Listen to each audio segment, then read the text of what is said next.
भैरबकुंडनि साखाथियाव नांजाबना थानाय international country Bhutan बेसिम जों हाबनो नागिरदों नैबे समाव पारमिशन लानो नागिरदों स' बेयो इन्डियानि फायखि हान्जा बिथांमोना बेवहाय चेक खालामगासिनो दं इन्डियानि बे चेकिं पॉइंट नैबेयाव गोबां फायखि हान्जा बिथांमोना नैबे समाव चेकिं पॉइंटनि खामानिखौ मावगासिनो दं आरो बेवहाय गारिफोरनि आरसिफोरखौ चेक बानायनानै साबैसे हाबगोन बेनि डिटेल्सखौ बेवहाय रेजिस्ट्रेशन खालामनो गोनां जायो।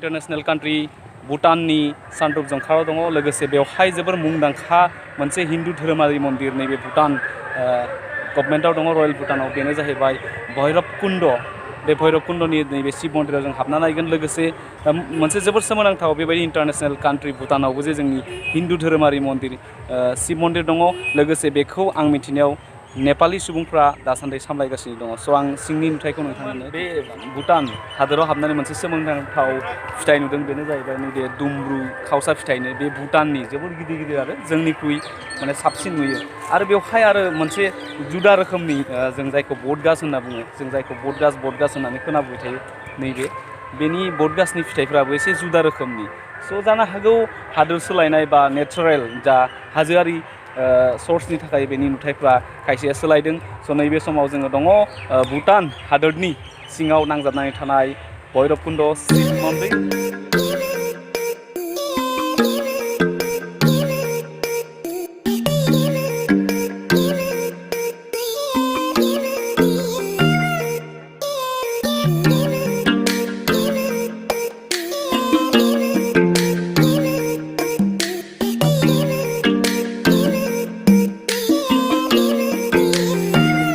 भैरबकुंड शिव मन्दिर जाय इंटरनेशनल कान्ट्रि भुटाननि सिङाव दङ बेखौ नेपाली सुबुंफ्रा नैबे समाव सालायगासिनो दङ थारैनो आं सोमोनांथाव मोनसे नुथायखौ नुना गोजोननाय मोन्दों नैबे बुद्धिस्ट धोरोमारि हादोरावबो जे जोंनि हिन्दु धोरोमारि शिव मन्दिर दङ थारैनो बेयो जोंनि थाखाय खाफाल गोनां जानो हागौ बे इन्टारनेशनेल शिव मन्दिर फार्स्ट टाइम आं बेबायदि भुटानाव हिन्दु धोरोमारि मन्दिरखौ नुनो मोन्दों स' जोबोर गोजोननाय मोन्दों लोगोसे नोंथांमोनाबो जुदि नैबे भैरबकुंडनि साखाथियाव फैयोब्ला माब्लाबाफोर नैबे शिव मन्दिरसिम फैनो हागोन बेवहाय जोंनि इन्डियान गभर्नमेन्टनि फायखि हान्जानिफ्राय पारमिसन लानानै आरोबाव भुटान हादोरनि सिकिउरिटियाव क्लियारेन्स होखांनायनि उनाव नोंथांमोना बेसिम हाबनो हागोन।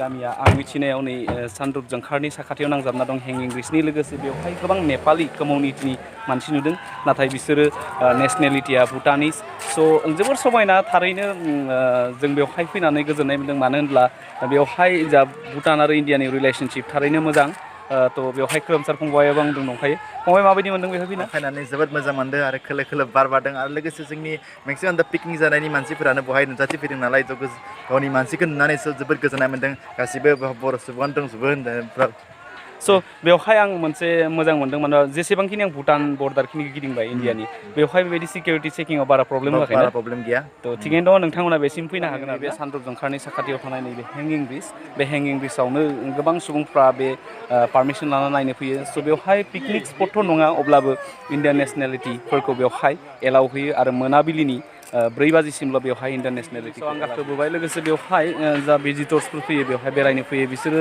बे हेंगिं ब्रिजखौ जोबोर सोमावनायनि थाखाय नैबे समाव जोबोर मावलुंदों थारैनो गिथावबो मानो होनब्ला बेवहाय मोनसेबो खुन्थिया गैया गासैबो लहानि हेफाजाबजों बेखौ हेंगिं खालामनानै नाय जादों स' थासारिया जोबोर मोजां नैबे समाव गोबां जोंनि इण्डियानि दावबायारि बिथांमोना भुटानाव फैदों बे हेंगिं ब्रिजआव गाखोगासिनो। स' आं नैबे हेंगिं ब्रिजजों बे दैमाखौ जानो नागिरदों। स' बेवहाय गोबां नायगिरि बिथांमोना इण्डियानि नायगिरि बिथांमोना बेसिम फैदों। लोगोसे पारमिसना अलरेडि जोंना जोबना थांसै बेलासिनि 4 बाजिनोसै। स' गुबुनफोरनि जा भुटान हादोरनि गुबुनफोर पार्टआव जेरै नामलां बा गेलेंफुं बायदियाव थांनानै जोबोर सिकिउरिटिनि प्रब्लेमखौ मोन्दोंमोन।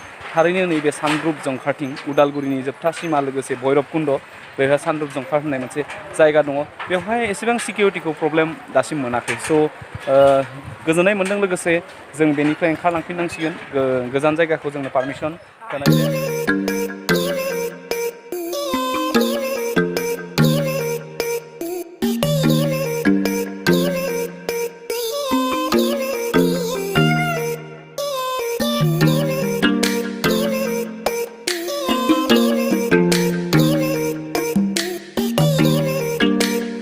भुटानाव इन्टारनेसनेल शपिंनि एक्सपिरियेन्स लानो नागिरदों। जोङो भुटाननि नैबे मोनसे सपआव हाबदों। स' नोंथांमोना नायलांबाय थादो। बेवहाय जों इन्टारनेसनेल शपिंनि मोनसे एक्सपिरियेन्सखौ नोंथांमोननो दिन्थिनाय।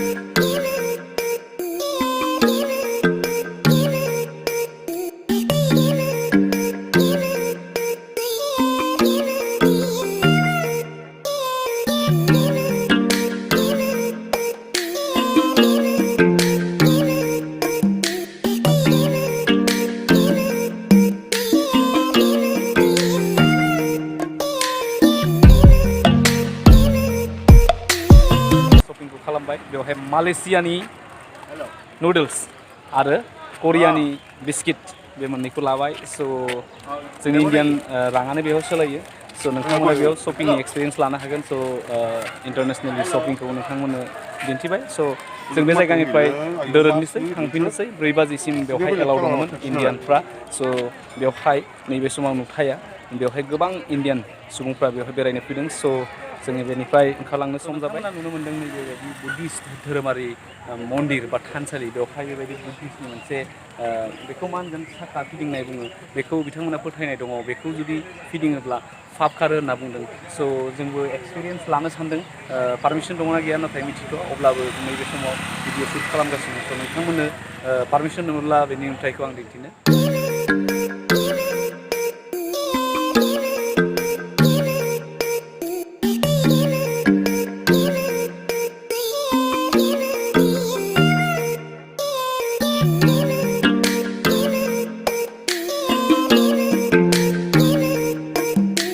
नैबे बुद्धिस्ट धोरोमारि मोनसे बेखौ मा होनगोन साखा बुङो बिसोरो। बिथांमोननि धोरोमनि मानिनाय बायदिब्ला बेखौ फिदिंब्ला पापआ थाङो। स' आं खेबबा 5 टाइम्स बेखौ फिदिंनानै नोंथांमोना दिन्थिगोन। थारैनो नायनि मा जायो। बुद्धिस्ट धोरोमारि नैबे गोथार थानसालिफ्राव बा बिथांमोननि फोथायनाय बायदि बेयो दङ। भुटाननि मोनफ्रोमबो हादोरनि दाब दाब जायगाफ्राव बेखौ नुनो मोनो। बुद्धिस्ट धोरोमारि बियो। बेखौ आं फिदिंनानै दिन्थिनि। स' स्टार्ट 1 टिं होननानै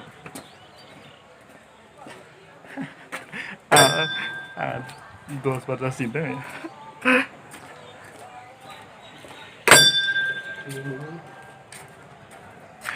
थांख'नो हाला आङो। 3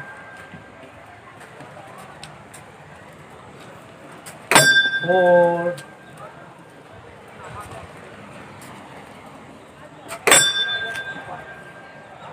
थ' आं गासै 5 खेब फिदिंबाय। थारैनो गोसोखौ गोजोननाय मोन्दों।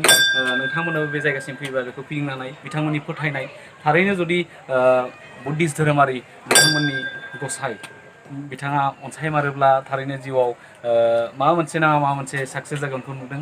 स' बेबायदि नोंथांमोना बे जायगाफोराव बेरायफैब्ला बिथांमोननि हलि प्लेस गोथार थावनिफ्राव बेरायग्लांनांगौ। खारन धोरोमा गुबुन गुबुन रोखोमनि थायोब्लाबो जोंनि साननाय सानमोन्दांथिया मानसि हिसाबै मोनसेयानो जानांगौ। अब्लासो जों बे बुहुमाव गोजोरै बा अनज्लायलायनानै थानो हागोन। बेयाव गुबुन धोरोम बे गुबुन धोरोमनि सुबुं बेबायदि एना एनि खालामब्ला जोंनि बुहुमा जोबस्रांलांनो बारा सम नांनाय नङा।